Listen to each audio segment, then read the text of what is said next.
Back to my channel. ये blessed and cursed destiny का part 13 है। आज के लिए थोड़ा बैकग्राउंड नॉइज़ आएगी तो प्लीज़ इग्नोर कीजिएगा। एक्चुअली आज मैं टेरेस पे शूटिंग कर रही हूँ। आज घर पे कुछ गेस्ट आए हुए हैं और मैं हमेशा अपने चैनल पे कंटिन्यूस रखना चाहती हूँ, तो मैं कोशिश करती हूँ कहीं से भी करूँ पर रिकॉर्डिंग करूँ। अगर कुछ कोशिश करूँगी वॉइस ना ही आए क्योंकि मैं बहुत चुप के कोने में बैठी हुई हूँ, लेकिन इन केस आए तो प्लीज़ इग्नोर कीजिएगा। Now back to the story. Last part में हमने देखा था कि विंग को पनिशमेंट मिली है वांग जी की तरफ से कि उसे 3 दिन तक खाना नहीं मिलेगा, ऊपर से उसे घुटनों के बल बैठने को बोला है। वांग जी ने तो बेचारे ने उसे बोला था कि जब तक वो ना आए, लेकिन विंग को लगता है कि जब 3 दिन की पनिशमेंट है तो 3 दिन तक घुटनों पर बैठना पड़ेगा, तो बेचारा पूरी रात अपने घुटनों पर ही बैठा रहता है। अब आगे पूरी रात हो गई है, विंग को इस तरह घुटनों पर बैठे हुए उसके पैरों में अब बहुत ज़्यादा पेन होने लगा है, लेकिन उसके लिए पेन कोई बड़ी बात नहीं है क्योंकि इससे बड़े बड़े पेन कट उसने अब काफ़ी जॉब्स में सहे हैं, तो वो नॉर्मली बेचारा वहाँ बैठा हुआ है। लेकिन धीरे धीरे करके जो सर्वेंट्स वापस आने लगे हैं उनके लिए बहुत बड़ी बात थी। उन्हें एक्सपेक्ट नहीं था कि विंग इस तरीके से पूरी रात यहीं इसी पोजिशन पे ऐसे ही बैठा रहेगा, इसलिए वो ये देख के थोड़ा शॉक्ड होते हैं। बट कुछ थे जिन्हें बिल्कुल तरस नहीं आता, जिनमें से एक मिस ली थी। वो बड़े एटीट्यूड से विंग के पास से निकलती है और बोलती है, मोशवान आपको आइडिया हो गया होगा, फिर भी मैं आपको क्लियर बता देती हूँ। कहने के लिए आपके बॉस लांग वांग जी हैं, लेकिन असलियत में हम सबको पता है कि हमारी बॉस लांग वांग जी नहीं बल्कि मैडम है। तुम कोशिश करना कि आगे से तुम मैडम को परेशान ना करो, तो तुम्हें इस तरह की पनिशमेंट ना ही सहनी पड़े।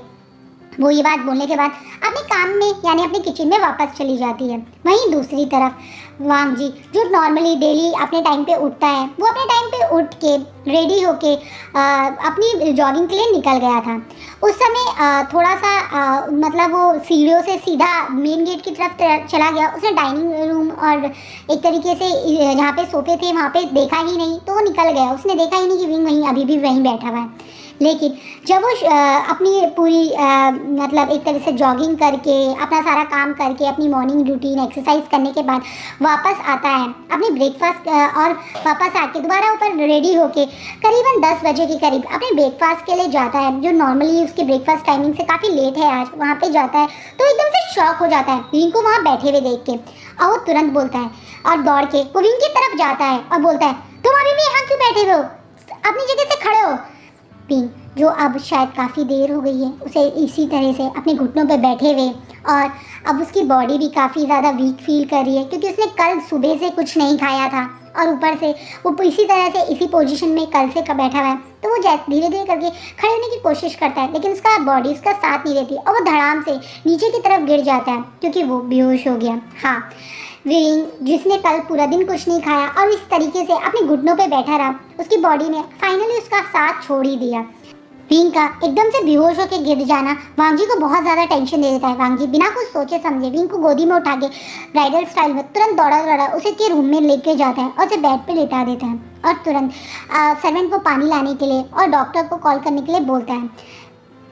जैसे ही ये शोर शराबा हुआ था तो एकदम से मैं मिस ली दौड़ के गई थी पानी लेने, और वो ही गई थी डॉक्टर को कॉल करने क्योंकि उन्हीं के पास लांग वांग जी के डॉक्टर का नंबर है। जब एक सर्वेंट जो विंग को इस हालत को देख के कल से परेशान था देखता है कि मिस ली उसके पास नहीं है और वांग जी और वो वांग जी अकेले हैं, तो वो बेचारा हिम्मत करके बोलता है, सर अगर आपको बुरा ना लगे तो मैं एक बात कहूँगा।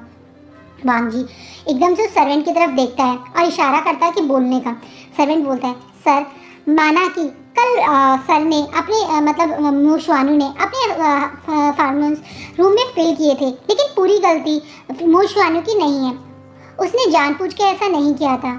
जब मैम ने उसके ऊपर हाथ उठाया तो उस बेचारे को शायद अपने गुस्से पे कंट्रोल नहीं हुआ होगा, इसी कारण ऐसा हुआ। अब लांग वांग जी थोड़ा शॉकिंगली उस सर्वेंट की तरफ देखता हुआ बोलता है, हाथ उठाया? हाँ, कल मैम ने मोशवानू को थप्पड़ मारा था, उसी के बाद मोशवानू को गुस्सा आया था और उसी के बाद इस रूम में उस रूम में उसने अपने फॉर्मल्स छोड़ने शुरू किए थे। इससे पहले वो सर्वेंट पूरी स्टोरी बता पाता, एकदम से मिसली वहाँ आ जाती हैं, इसलिए वो तुरंत वहाँ से वो करके निकल के चला जाता है। लांगवांग भी समझ जाता है कि शायद वो सर्वेंट मिसली के आगे ये बात करना नहीं चाहता, इसी वजह से वो मिसली के आगे ये बात नहीं करता, लेकिन वो विंग की तरफ सैड उससे देखता है। उसे बहुत दुख होता है मन में ये सोच के कि कल इसे मतलब मिंग हुई ने मारा था, तो ये बात क्यों नहीं उसे पता चली। वो इससे पहले कुछ कहता या करता, एकदम से डॉक्टर वहाँ पे आ जाते हैं। डॉक्टर एक अल्फ़ा है, क्योंकि लांगवांग जी एक अल्फ़ा था तो उसका डॉक्टर अल्फ़ा है, तो कोई प्रॉब्लम नहीं है। तो डॉक्टर तुरंत विंग को थोड़ा चेक करने लगता है। लांगवांग जी के अंदर के अल्फ़ा को ये बात पसंद नहीं आती, लेकिन वो कुछ कर भी नहीं सकता था। वो अवॉइड करता है कि थोड़ा सा अवॉइड ही करता है अपना गुस्सा दिखाना, बट जैसे ही वो अल्फ़ा डॉक्टर वांग जी से ये पता करता है कि उसको मतलब कल से वो अपने घुटनों पे बैठा था, तो वो कोशिश करता है कि वो विंग की ट्राउज़र को ऊपर करके उसके पैर की इंजरी देखे। तो लांगवांग जी एकदम से उसे रोक देता है, कहता है तुम्हें इंजरी देखने की ज़रूरत नहीं है, मैं खुद अच्छे से जानता हूँ कि किस तरीके से इंजरीज़ को फर्स्ट एड किया जाता है। मैं बस ये जानना चाहता, तुम्हें बुलाया है यहाँ पे कि तुम ये देख के बताओ किसी कोई और प्रॉब्लम तो नहीं है, सिर्फ ये इंजरी की वजह से बेहोश हुआ है या क्या रीज़न है। सर शायद इन्होंने कल से कुछ खाया नहीं है, इनकी बॉडी में बहुत ज़्यादा ग्लूकोज कम है, इस वजह से ये बेहोश हो गए। मैं इन्हें थोड़ा ग्लूकोज चढ़ा देता हूँ, इनके बॉडी में एकदम से एनर्जी आ जाएगी तो ये ठीक हो जाएंगे, और कोई स्ट्रेस की या घबराने की बात नहीं है। ठीक से खाना खाएंगे तो ये शाम तक बिल्कुल ठीक हो जाएंगे।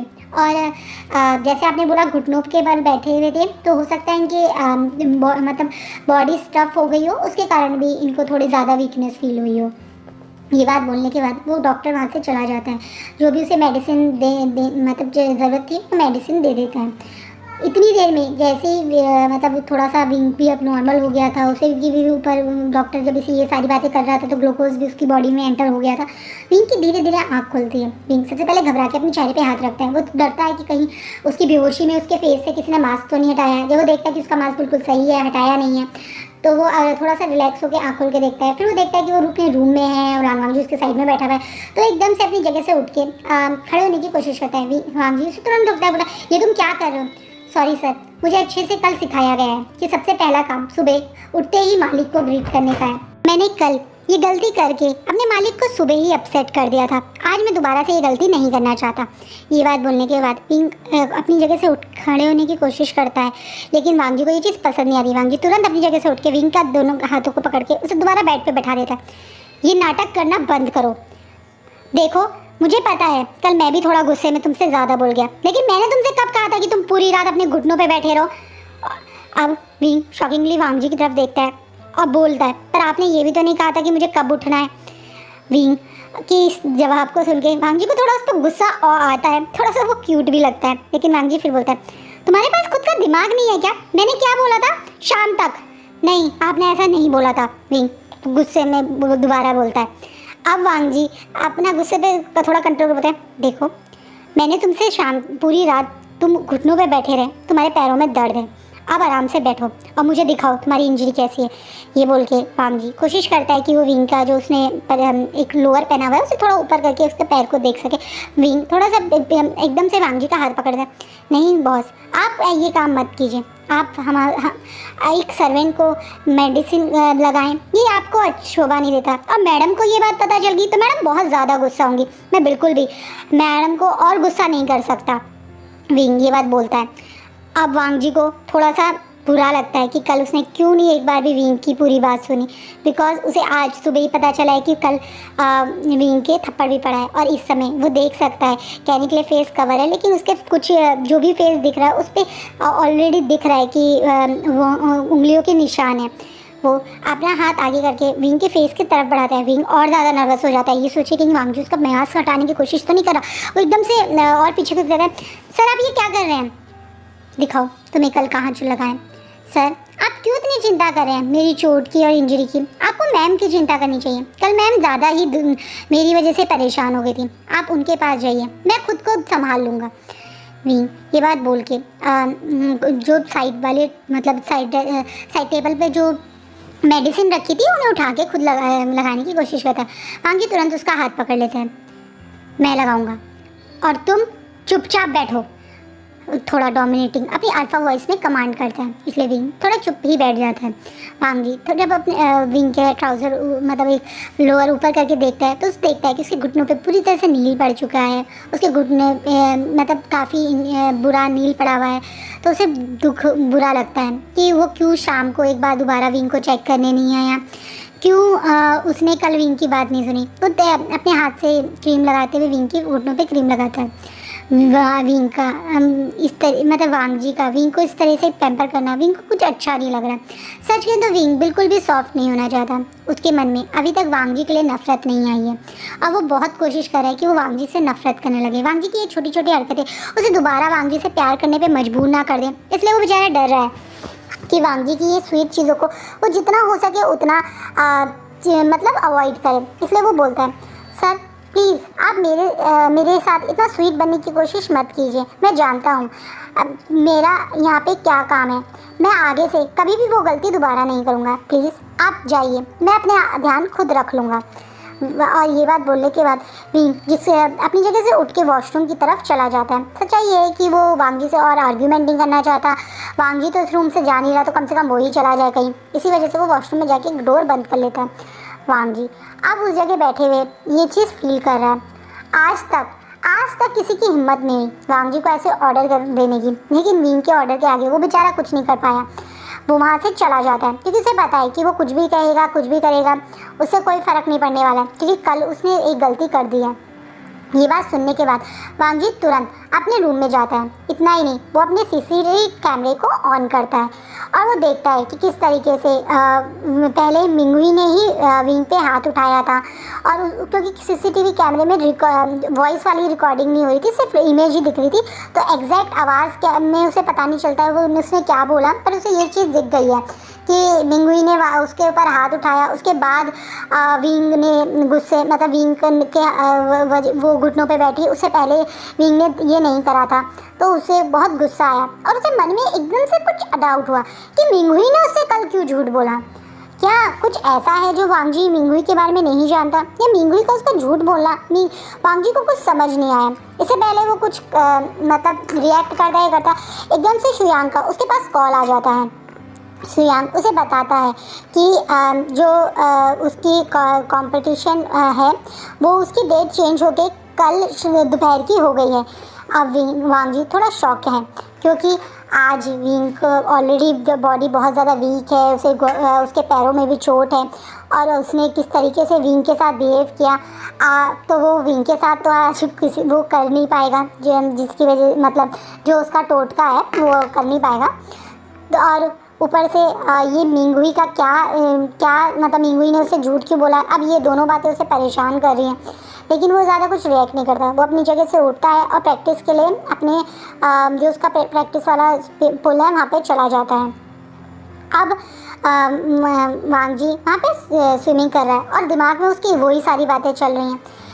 शुयांग जो वांग जी का एक बहुत अच्छा दोस्त भी है, वो एकदम से वांग जी से पूछ ही लेते हैं, क्या हुआ, आप आज कुछ परेशान लग रहे हो। वांग जी जो ज़्यादा बोलता तो नहीं पर वो शुयांग की तरफ देखता है और फिर चीज़ मतलब कुछ और करने लगता है। मुझे पता है कि आप मुझसे हर बात छुपाना या ना बताना ज़्यादा पसंद करते हो, पर आप मुझे बता सकते हो।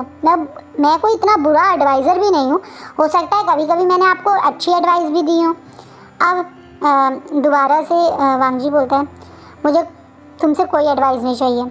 इससे पहले मतलब दोबारा वांग जी गुस्से में वहाँ से उठ के जाता है। एकदम से दोबारा से शुयांग बोलता है, मुझे वो लड़का अच्छा लगता है, पता नहीं क्यों, पर मुझे मुशुआनू बहुत शरीफ लगता है। मुझे ऐसा लगता है कि जो काम तुमने उससे करवाया उसने वो मतलब मजबूरी में करा है। तुम्हें शायद ऐसा फील ना हो, पर मुझे तो लगता है कि वो इस टाइप का नहीं है कि अपनी बॉडी सेल करे टाइप। वो लोग तो अलग ही होते हैं, उनकी तो बातों में ही एक स्टाइल होता है अट्रैक्ट करने का, लुभाने का, सेडेक्टिव वे से बात करने का। वो तो बहुत ही नॉर्मल सा बहुत सिंपल सा पर्सन है। मुझे ऐसा क्यों लगता है कि वो ये सब नहीं करता है या इन चीज़ों में मजबूरी में आया है। वांग जी जो खुद ये चीज़ फील करता है, क्योंकि जो लोग इस टाइप के काम करते हैं अपनी बॉडी सेल करने का, वो चाहे मजबूरी में करें लेकिन फिर वो उसे जॉब की तरह ही करते हैं। मतलब वो अच्छे से रेडी होते हैं ताकि लोग उनकी तरफ अट्रैक्ट हो, सेडक्टिव वे में बातें करते हैं, थोड़ा सा स्टाइल में मतलब वो होता है सेडक्टिव वे में बोलना और चलते हैं। पर विंग तो बहुत ही सिंपल सा एक नॉर्मल सा बंदा था, उसे देख के कोई नहीं बता सकता कि वो इस टाइप का काम उसने करा है लाइफ में। तो एक ये बात वांग जी भी फील करता है। लेकिन इससे पहले वो दोनों और बात करते हैं, एकदम से वहाँ पे मिंगुई आ जाती है। ये मिंगुई की आदत है, वो जहाँ देखो जब देखो किसी से बिना पूछे वांग जी के पास पहुँच ही जाती है। आज भी एज यूजुअल वो इस स्विमिंग पूल में आती है तो वहाँ पे आती है, और जैसे ही मिंगुई वहाँ आती है तो शुयांग वहाँ से उठ के चल देता है। शुयांग को मिंगुई बिल्कुल पसंद नहीं आती, क्योंकि वो अपनी आदत से मजबूर शुयांग के काम में भी पूरी टांग अड़ाती है, इसलिए शुयांग को वो बिल्कुल पसंद नहीं है। शुयांग जैसी मिंगुई आई वैसे वहीं से गायब हो गया और मिंगुई तुरंत वांग जी के पास आती है। वांग जी जो पहले से ही थोड़ा सा अपनी टेंशन में था, अपनी मतलब ये कहते हैं ना कश्म में था, वो मिंगुई को उसके पास आके से मिलती है। हाय वांग जी, कैसे हो तुम? मैं ठीक हूँ, अब तुम कैसी हो? तुम्हारी कल तबीयत ठीक नहीं थी ना? हाँ, मैं अब पहले से काफ़ी बेटर फील कर रही हूँ। पर मुझे पूछना था, वो तुम्हारा सर्वेंट क्या नाम था उसका? हाँ, मोशवानू, वो कैसा है? वांग जी उसकी तरफ देखता है, थोड़ा सा शॉकिंगली बिहेव करता है कि उसे उसकी एकदम से चिंता कैसे हुई। फिर मिंगुई बोलना शुरू करती है, कल मैं थोड़ा सा परेशान थी, बीमार थी, इसलिए तुम्हें सही से पूरी बात नहीं बता पाई। लेकिन कल मेरी भी काफ़ी गलती थी, मुझे भी काफ़ी गुस्सा आ गया था कल उसका एकदम से तुम्हारे मेरे बारे में गलत बोलता हुए सुनना। मैंने तुम्हें कल बता नहीं पाई क्योंकि मेरी तबीयत ठीक नहीं थी, लेकिन मैंने कल उस पर हाथ उठाया था और बाद में मुझे इस चीज़ का बहुत गिल्ट भी हुआ। रात भर मैंने सोचा कि मुझे ये काम नहीं करना चाहिए था। तुम मुझे अच्छे से जानते हो, 5 साल से तुम और मैं बेस्ट फ्रेंड हैं, तुम्हें अच्छे से आइडिया है मुझे जल्दी से किसी के ऊपर गुस्सा नहीं आता। लेकिन कल अचानक से कैसे मुझे इतना गुस्सा आ गया, मुझे ये चीज़ बहुत फील हुई। इसी वजह से अब मुझे बाद में फील हुआ कि शायद मुझे भी उसे एक बार सॉरी बोल देना चाहिए मेरी गलती पे। वांग जी जब ये बात सुनता है तो वो थोड़ा सा शॉक्ड होता है और तो मिंगुई की तरफ देखता है। मिंगुई जिस तरीके से अब अपनी गलती खुद आके मान रही है और सॉरी बोलने के लिए कह रही है, वांग जी को लगता है कि शायद हाँ, क्योंकि वो मिंगुई को 5 साल से जानता है और मतलब मोशवानू को तो वो अभी सिर्फ कुछ ही टाइम से जानता है, तो हो सकता है कि कल मोशवानू ने कुछ ऐसा कह दिया हो जिसकी वजह से मिंगुई को गुस्सा आ गया हो। इस वजह से वो तुरंत बोलता है, नहीं, तुम्हें सॉरी मांगने की कोई ज़रूरत नहीं है, अब इस बात को यहीं छोड़ देते हैं, अब तुम इस बारे में ज़्यादा मत सोचो और वो ठीक है। ये बात बोलने के बाद वांग जी दोबारा से अपनी प्रैक्टिस के लिए स्विमिंग पूल में चला जाता है और मिंगुई वहाँ साइड में बैठ के आराम से वांग जी को प्रैक्टिस करते हुए देखती है। यहाँ से एक छोटा सा फ्लैशबैक है, कल जब वांग जी वहाँ से चला गया था तो मिंग्याओ मिंगुई के पास आया था। मिंग्याओ ने पूछा था कि अचानक से मिंगुई को ऐसा क्या हुआ कि वो एकदम से इतनी उसकी तबीयत ख़राब हो गई। तब मिंगुई ने उसे पूरी बात बताई थी कि किस तरीके से एक ओमेगा जिंशी में आ गया है और उसे उस पर गुस्सा आ गया था और किस तरीके से उसने उस पर हाथ उठा दिया। ये सारी ये बात जानने के बाद मिंग्याओ एकदम से बोलता है कि तुमने क्या किया, तुम इतनी बड़ी बेवकूफ़ी कैसे कर सकती हो? तुम्हें अच्छे से पता है ना कि वांग जी के घर पे CCTV कैमरा है, आज नहीं तो कल वांग जी के सामने ये सच सामने आ ही जाएगा कि तुमने उसका ऊपर हाथ उठाया है। एकदम से ये बात सुनने के बाद मिंगी थोड़ा सा परेशान होते बोलती है, गगा अब मैं क्या करूं? मुझे उस समय उस घटिया ओमेगा पे इतना गुस्सा आ गया कि मुझे अपने आप पे कंट्रोल ही नहीं हुआ। लेकिन मैं वांग जी को खोना नहीं चाहती, मैं उसके सामने अपनी इमेज खराब नहीं करना चाहती। गगा मैं क्या करूं? बड़े रिक्वेस्टेड वे में अपने भाई के सामने मिंगी मतलब थोड़ा सा रिक्वेस्ट करने लगती है। इस बात पे मिंग्याओ तुरंत बोलते हैं, तुम कल जाते ही खुद वांग जी को बताना कि तुमने उसके ऊपर हाथ उठाया था। ये आप क्या बोल रहे हो? वो मुझ पे गुस्सा करेगा? नहीं, वो तुम पे गुस्सा नहीं करेगा। तुम ऐसा फील करना कि मतलब ऐसे शो करना कि गलती ज़रूर तुमने करी है, लेकिन तुम उस समय बहुत गुस्से में थी और तुम ये बात उसे पहले से नहीं बता पाई क्योंकि तुम्हारी तबीयत ठीक नहीं थी। देखो मिंगुई, मैंने अपने एक्सपीरियंस पे तुम्हें बता रहा हूँ, जब तक तुम वांग जी को पूरी तरह से पा नहीं लेती तब तक अपना ये जो तुम्हारी एटीट्यूड है, जो तुम्हारा नेचर है, वांगजी के सामने तुम जो ये स्वीट बन के रहती हो, इसे ऐसे ही मेंटेन रखो। कोई भी गलती या इम्पेशंस होके कुछ ऐसा मत करो कि तुम्हारी असली नेचर का वांगजी को पता चल जाए। मैं अपने एक्सपीरियंस से तुम्हें बता रहा हूँ, जब तक तुम और वांगजी पूरी तरह से एक दूसरे के मेट नहीं बन जाते, जब तक वो तुम्हें मार्ट नहीं कर देता, तब तक तुम इस कॉन्फिडेंस में मत रहना कि वांगजी पूरी तरह से तुम्हारा हो गया है। मैंने ये गलती कर दी है, पर मैं नहीं चाहता कि मेरी बहन को भी वही चीज़ फील करे। मिंगयाओ अपने एक्सपीरियंस पे जैसे उसके साथ हुआ, उसे लगा था कि अब तो उसने पा ही लिया है शिचैन को, उसको उस बात पे इस तरह से बोल रहा है। मिंगुई जो समझ गई है कि हाँ उसका भाई उससे ज़्यादा एक्सपीरियंस्ड भी है और उसका भाई जो बोल रहा है वो बात सच है। जब तक वो पूरी तरह से वांगजी के साथ मैरिज नहीं कर लेती, वांगजी उसका मेड नहीं बन जाती या वांगजी उसे मार्क नहीं कर लेता, तब तक उसे भी ये स्वीट बनने का नाटक कंटिन्यू करना पड़ेगा। इसी वजह से उसने तुरंत सुबह सबसे पहला काम यही किया, वांगजी के आगे आके खुद अपनी गलती मांग ली और ऐसे प्रिटेंड किया कि उसे बहुत दुख है कि उसने ये किया और वो विंग से सॉरी मांगना चाहती है। लेकिन वांगजी ये नहीं जानता कि मिंगुई की असलियत क्या है, इसलिए वांगजी ने भी मिंगुई को रोक दिया सॉरी मांगने से। वहीं दूसरी तरफ लान शिचैन काफ़ी ज़्यादा खुश हुए थे जो कल जंचा को देख के। अब वो बहुत एक्साइटमेंट में आज दोबारा से हॉस्पिटल जा रहे हैं। वो सबसे पहले जंचा के रूम में ही पहुंचते हैं। इतना ही नहीं, वो जंचा की सारी रिपोर्ट्स देखती है। उन्हें बहुत दुख हुआ ये देखकर कि किस तरीके से जंचा को पिछले 5 साल से गलत मेडिसिन, गलत ट्रीटमेंट दिया जा रहा था ताकि वो कभी होश में ना आए। उन्हें इस चीज़ का सोच के कि जंजा 5 साल से इस पेन में है। इतना ही नहीं, वो इस तरीके से प्रॉपर बेड पे है, अपनी लाइफ के 5 साल बेड पे उसने बिता दिए। ये सोच के उन्हें बहुत ज़्यादा जंजा के लिए बुरा फील हो रहा है, लेकिन वो खुद से प्रॉमिस करते हैं कि अब वो जंजा को पहले की तरह बिल्कुल नॉर्मल बनाएंगे। वो पहले की तरह जंजा चलेगा, सबसे बातें करेगा, सबकी बातें सुनेगा। वो ऐसा करना चाहते हैं। इसी वजह से उन्होंने आज से ही जंजा की पूरी ट्रीटमेंट की रिस्पॉन्सिबिलिटी ले ली है और ये बात उन्होंने वैंकिंग को भी बता दिया है। वैंकिंग ने ये बात जाने के बाद तुरंत मैडम यू को इस चीज़ के बारे में बताती है। मैडम यू जिनके पास कल से ही एक नर्स, फुल टाइम नर्स आ गई है जो मैडम यू का काफ़ी ध्यान रखती है। इतना ही नहीं, पूरी जो एक एक्सपेंसेस वाली चीज़ें होती हैं, मैं खुद अपने साथ वो सारी एक्सपेंस वाली मेडिसिन्स और फ्रूट्स और जो होता है ना विटामिन की गोलियाँ या जो टॉनिक्स होते हैं वो सब लेकर आती है। मैडम यू समझ चुकी हैं कि विंग किसी बड़ी प्रॉब्लम में है या विंग ने कुछ ऐसा बड़ा किया है जिसके कारण ये वीआईपी ट्रीटमेंट मैडम यू को मिल रहा है और उन्हें ये वीआईपी ट्रीटमेंट इस समय बिल्कुल अच्छा नहीं लग रहा। मैडम यू कितना दिखाएं, कितना प्रिटेंड करें कि वो विंग पे गुस्सा है, लेकिन वो विंग को अपने बच्चों की तरह ही प्यार करती थी। और अब विंग का इस तरीके से उन्हें छोड़ के जाने की वजह से उन विंग की जो कमी उन्हें पिछले 1 दिन से महसूस हो रही है, वो भी काफ़ी अपसेट हो गए। अपनी नर्स के साथ हॉस्पिटल ही पहुंच रही हैं। जैसे ही वो वैंकिंग से मिलती हैं और वैंकिंग उन्हें बताती है तो खुशी से अपने बेटे के पास जाती है मिल, लेकिन रूम में जैसे ही वो लान शिचैन को देखती है तो उन्हें बहुत ज़्यादा गुस्सा आ जाता है और वो गुस्से में चीख के बोलती है, तुम यहाँ क्या कर रहे हो। एकदम से लान शिचैन इस आवाज़ को सुन के पीछे मुड़ के देखता है तो उसकी आँख शॉक में खड़ी हो जाती है क्योंकि वहाँ पे मैडम यू थी, वो भी व्हीलचेयर पे।